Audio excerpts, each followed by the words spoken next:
Let's go out. Welcome in Brian Geltzeiler, Sirius XM NBA Radio. Comes on our show a fair amount. We always appreciate it. What's up, Brian? How you doing, man? Good, guys. How you been? All right? Yeah, we've been doing well, and just we had Joe Lacob, the Warriors owner, in studio for an hour today. He answered a ton of questions. Let me just start out by asking you about the national perspective. What do you think of the Warriors this year? How do you think they're going to do? The Warriors go in a group of teams in the Eastern Conference that have veterans that are vital to their success that have to stay on the floor. And so you can say the same thing about the Warriors with Curry, Thompson, Green, and Chris Paul that you can say regarding the Suns with Durant and Beal, and to a lesser extent Booker, that you can say about the Lakers with LeBron James and Anthony Davis, that you can say about the Clippers with Kawhi Leonard and Paul George. You got to keep your players healthy and on the floor. And I think so much of what happens, and I know it's probably like an oversimplification of all of it, but so much of what happens in the West, because the margins are so slim between all of these teams, so much of what happens in the West is going to depend upon who's on the floor at the right time. And so that's the really interesting part of all this that's compelling when it comes to the Warriors. Listen, the Warriors are capable of winning 55 games. They're going to win 55 games if Curry plays 75 and Green plays 70 and Thompson plays 75 and Chris Paul plays 72. They won 55 games. But if those guys all have numbers that are in the mid to high 50s of what they play, the Warriors could be a playing team. And so, you look at a veteran team like this, and we saw it last year. Miami came as a playing team as an 8 seed and made an NBA final. Even the LA Lakers as a 7 seed as a playing team ended up in the conference finals. You can do it from there. It's a much harder road. You could do it from there. But so because of the Warriors' reliance on these veterans, so much is going to depend on how healthy guys stay. And again, I probably not the answer you're looking for, but when you look at this conference, that could be the difference because you have so many teams that are so close. Listen, Ja Morant's going to miss 25 games for the Memphis Grizzlies. That's already baked into their cake. Who else is going to miss 25 games for reasons that are not Ja Morant reasons, that are injury reasons, that are vital guys standing these other teams? BG, good stuff. I told my partner, I got to give him kudos because when Chris Paul was out there available, he was like, you know what, Guru? I think maybe the Warriors, he could fit here. And I went crazy, BG. I was like, no, stylistically. But you know what, Brian? I've come around. But I figured out why I'm unsettled. It's because Chris Paul, all guys get hurt. I know that, especially older ones. But last year, Phoenix going up against Denver, his injury, CP3, seemed to happen at the most inopportune time. 18 in Houston when they had the Warriors up 3-2, the hammy went out. So do you think it's fair if I'm just a little skeptical about not the regular season CP3 and the Warriors, but when you need them most in April, that's when his body will break down? Yeah, that's more than fair. I think it's very fair. And I'm going to actually build on your point because I will tell you this. I loved the trade. I've been on you enough that you knew how I felt about Jordan Poole. Yep. I made it very clear for a long time. And what they did with Jordan Poole was what they needed to do in bringing Chris Paul on board. And it works for a variety of reasons. But to me, it only maximizes and works if he comes off the bench. Now, again, he doesn't have to come off the bench to start the season. Draymond's not going to start the season. He's hurt. So you start him then, yeah, that's fine. But when you're fully healthy, he has to come off the bench. You can't. You're going to be too small in what's an enormous Western Conference with a lot of really big teams. And I just don't, and correct me if you think I'm wrong, guys, I don't think you get out of Kevon Looney what you want to get and what you can get out of Kevon Looney as a bench player. I think Looney's vital to their starting lineup. I really do. And if that's the guy you're going to go to the bench with, that's a problem. I don't think they're going to go to the bench with Wiggins. I don't think they're going to go to the bench with Klay. I think they're going to play small with Looney off the bench. I wouldn't do it because here's the other part of this.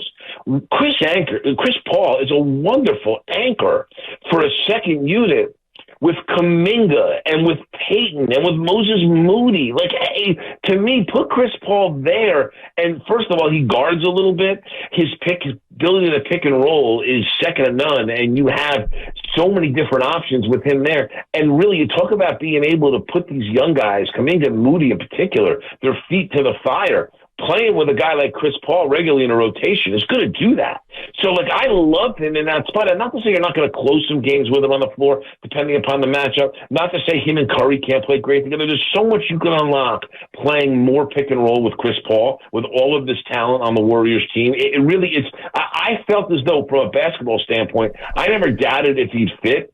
But a situation like this, at this stage of his career, he should be the sixth man. It fits right. Like, the Warriors starting lineup is tried, true, and tested. They won a championship this way. If it ain't broke, don't fix it. So we're going to, what, because of his fragile ego, because he doesn't want to come off the bench at this stage of his career because he's in a contract year and wants another deal, we're not going to do what's right because we're worried about pissing him off? To me, it doesn't make sense. I would have him come off the bench, and if he's not happy with it, well, you better learn to deal with it, dude. This is part of being an NBA player when you're 39 years old. You're listening to Brian Geltzeiler, Sirius XM NBA Radio. Good stuff there. So it's funny, this five-man unit that's supposed to be the best. Well, it's the best in the NBA according to the numbers. And okay, I'm with you, but they don't use that lineup to close anyway. One of the things I always say is, yeah, it's a great lineup, but if we're that great, they would close with it. Well, they don't close with Looney a lot. I think we're looking at a closing lineup. I'm just going to run because they're talking about Klay Thompson guarding fours right now. Here it is. You ready? What do you think of this closing lineup? Chris Paul, Steph Curry, Wiggins, Klay Thompson, Draymond Green. Well, so here's my issue there. Okay, how are you gonna handle Denver? How are you gonna handle Jokic and Gordon and Porter across the front line? When, by the way, you don't have a guy in that lineup as big as Jokic or Gordon or Porter. They're huge, the Nuggets. That's 7 foot, 6'10", 6'10". Across that front line. You know, that's a big issue. When you and right now, you want to talk about coming out of the conference, the Nuggets were the NBA champions, or the reigning champions. Look at them first.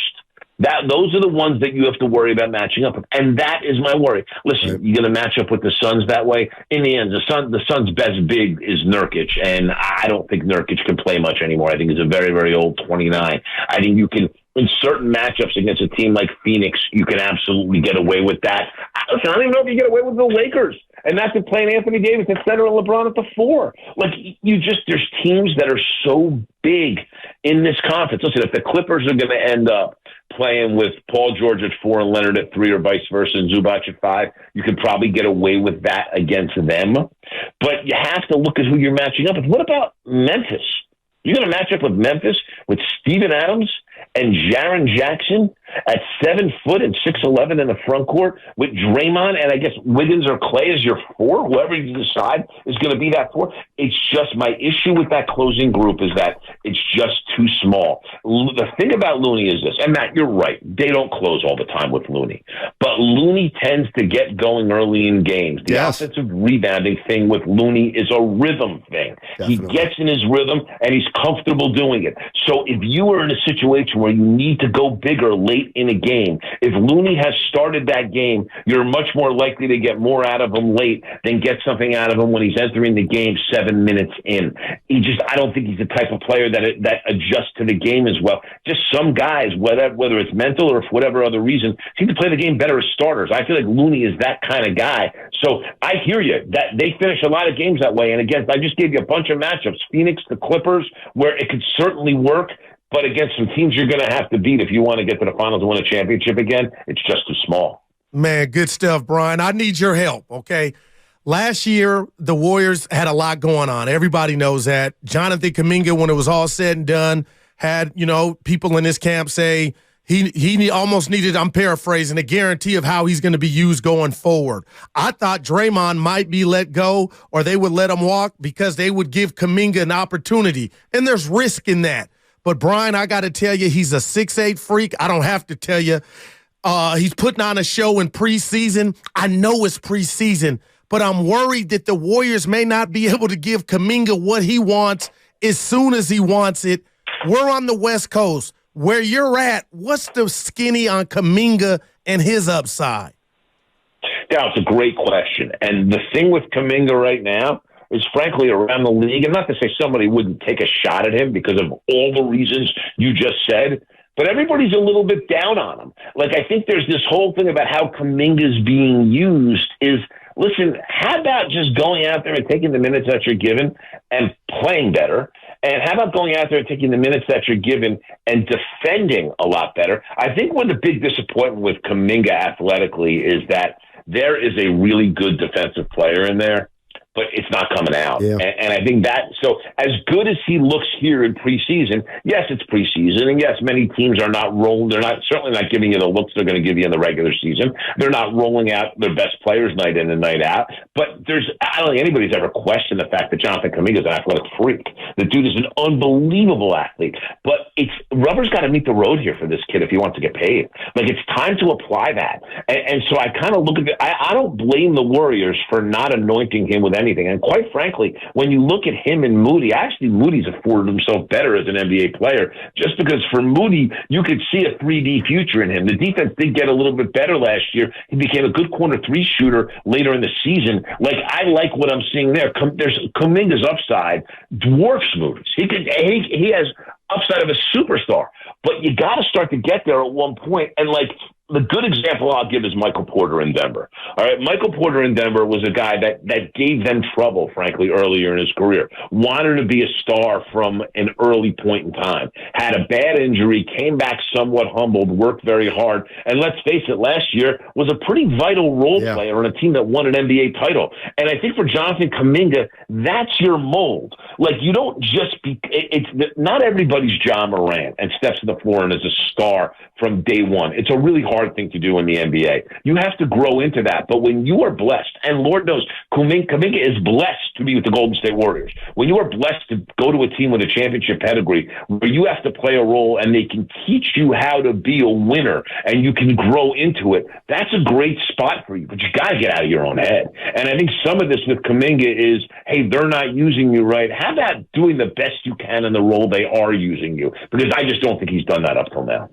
You're listening to Sirius XM NBA Radio's Brian Geltzeiler on 95.7 The Game. I might not ask this of another guy, but I know you're up on it. So Draymond Green opted out and got a 4-year deal.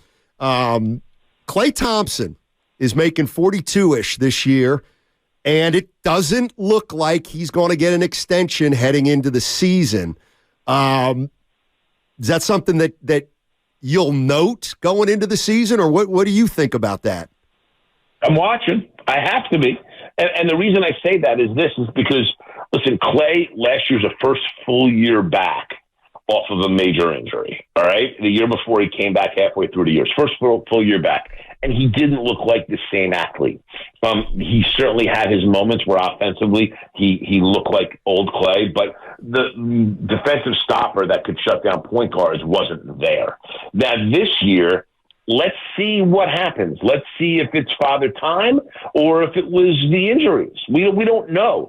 So I think right now that not offering him an extension is just to see what he has. I mean, listen, if he were to take a deep discount, I'm sure the Warriors and him could figure something out. But Klay Thompson has never been one to not bet on himself. And I think there's something here with that. Not to say that they don't come to some kind of compromise, whether it's sometime during the season or whether it's, early off season next year and they figure it out, a la what they did with Draymond to bring him back. And I frankly do think that that's the likely scenario. But I think for Klay Thompson here, I think he feels like if he's going to take what he deems as a significant discount off of the player that he is, he's got to believe that that's kind of who he's come to and who he is at this stage of his career. And I don't think he thinks he's that right now.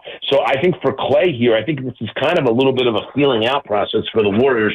Who is Klay going to be? And then how do we price that? But not necessarily for Klay, but for the Warriors and for everybody involved to make it right. So, yeah, I'm watching very, very closely on how Thompson plays, what he does, and listen, how he also factors into the success or lack thereof that the Warriors have. B, I can't, I'm calling you B, Brian. I can't let you go without asking you. Okay. Whatever you want. All right, BG then. That's what I called you before, BG. Hey, I didn't think Dame Lillard was going anywhere. He ended up in Milwaukee with Giannis, and I'm still like, uh-oh. Then I look up and I see Holiday with everything that fell out there. He's in Boston. Who got better in your opinion? Like, who won that? Boston. Boston got better. And listen, and I will tell you, I'm as big a Robert Williams fan as there is. I didn't love them moving Robert Williams in that deal. And I do worry about how much they're counting on Porzingis. And I think Porzingis healthy is fantastic. I mean, he played 70 games last year, went for 20 and 9. If they get that guy, they're winning the championship. Really. Because I think Holiday will help them a ton. I think Holiday's a better fit for them than Smart. I love what Boston did. Listen, here's the thing about Milwaukee. You got to understand about the Lillard deal. They didn't get much better. They just did what they had to do so they keep this window open with Giannis longer. You know, Giannis wanted Damian Lillard there. He wanted to feel like they were doing something to try to help them get better after last year's loss. But I have legitimate concerns about Giannis in this situation with Lillard. Drew Holiday was their best perimeter defender. And I know Jimmy Butler torched him in that first-round series, and Giannis supposedly wanted to guard him, and Mike Budenholzer wouldn't make the change. Well, now, Giannis, you're going to get what you wish for because they don't really have a lot of good perimeter defenders there, and they have to play drop defense. They drop defensive scheme because of Brook Lopez. Because if they're going to maximize him, it's maximizing him in the paint. That means you're going to need guys that are out there and aggressive on the perimeter. Giannis is going to he's their only really good perimeter defender. He's going to have to guard the Jason Tatums of the world. He's going to have to be the guy that's on those guys. And it wasn't that way. Drew Holiday insulated him from that. So, yes, Milwaukee will be better than the 15th ranked offensive team in the league this year. There's no doubt. But they're not going to be as good defensively. And I don't know what that translates to in the playoffs. I look at Boston, and I feel like with what they've done with Joe Mazzulla, giving them two very strong assistants now, and Sam Cassell and Charles Lee, and I don't think we can underrate the value of having Jeff Van Gundy there as a senior consultant to be able to help Mazzulla along. I think Boston got the best out of all of that. I really do. I like how they look going into this year. Brian, thanks a lot, man. We really appreciate it, as always, and we're excited out here because we don't know what's going to happen. That's the best part of this league, guys. Yeah. It is as unpredictable as it's ever been. It was like that going into last year. Denver, listen, I picked Denver to go to the finals last year. I didn't have them winning at all, but I picked them to go to the finals last year. I do my show on Saturday morning, and I'm going to give all my picks, but I'm digging deep to look at some dark horses. So hopefully next time we talk, I'll have all that for you. All right, man. Good stuff. We'll talk to you soon. That's Brian Geltzeiler.